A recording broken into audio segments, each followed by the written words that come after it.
Welcome back to another video on the Rigol DHO800 series, and if you haven't seen my review video of this new oscilloscope series from Rigol, I'm gonna link it on screen.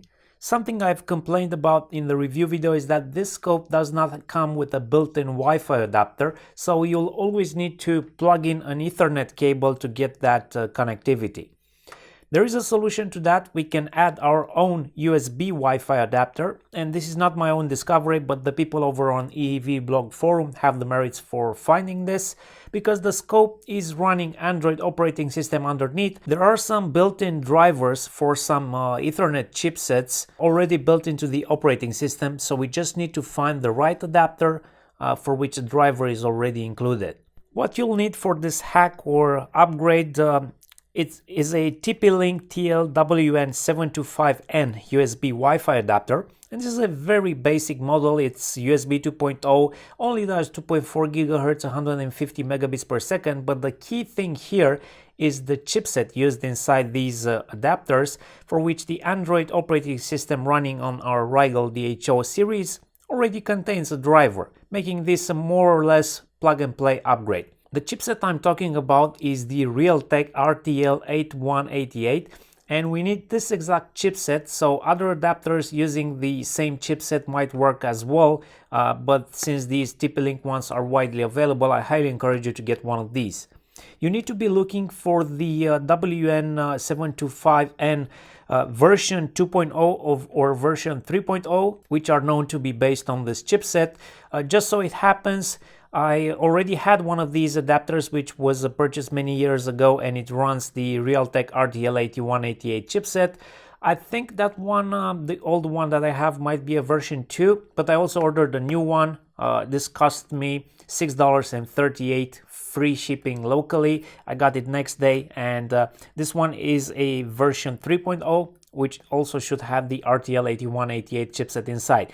And these adapters are pretty common and cheap, so you should be able to find it somewhere close to you, or you can go to the usual Amazon or eBay where they'll cost a little more. The sponsor of this video is PCBWay.com, a professional PCB manufacturer with excellent quality and fast turnaround times. From 2 layers to advanced multi-layer flex rigid PCBs, PCBWay will have you covered. You could also try the new module store on their website, whereby using bonus points or cash, you can purchase a great variety of electronic modules and related tools. Check out their website, linked below. Additionally, we'll need some form of a USB hub and a keyboard so that you can plug in both a keyboard and the Wi-Fi adapter into the single USB port available on the front of the oscilloscope. So before I actually show you how to do this, please keep in mind that this feature is not officially supported by Rigol, meaning there will be some strange things like the GUI might show network disconnected even though we're connected to Wi-Fi.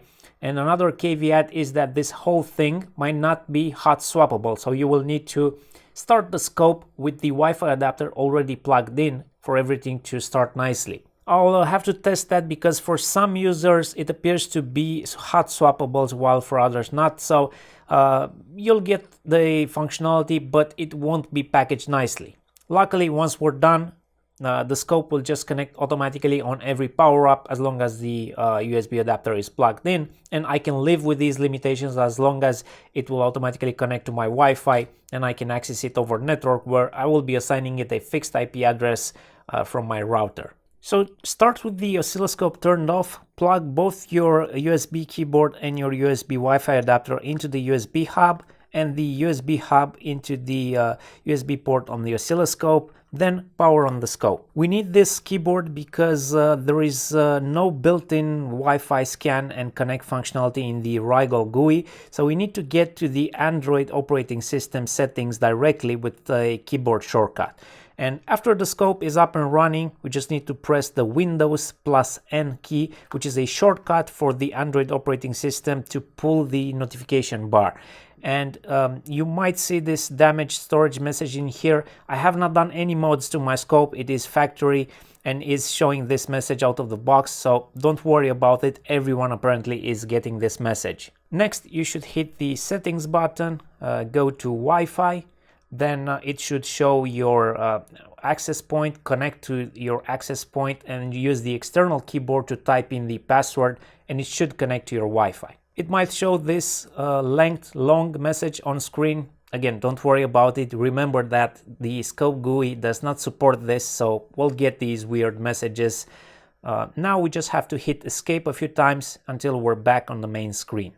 Now I can go into the utilities menu, and we'll notice that it says network status disconnected because it's not built to monitor that Wi-Fi connection status, but it will show you the IP address it got from the network, and you can now turn off the scope, disconnect the USB hub, and plug the little Wi-Fi adapter directly into the scope and start it. This time it should automatically connect to Wi-Fi. Now let's check if this whole thing is a plug and play. So I'm going to unplug the adapter.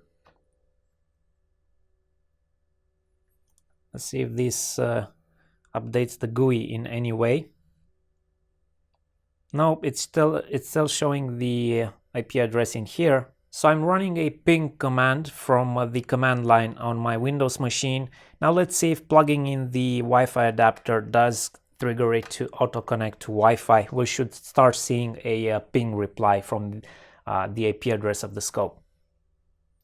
And it does. So yep, it's actually plug and play, at least if you're using this USB Wi-Fi adapter that I am using. What I would do now is go to my router settings and just assign it a static IP address based on the MAC address of the scope, so I can always access it on the same IP address, and we're done. I can now access my scope through its web control interface and do all of the nice things that come with that.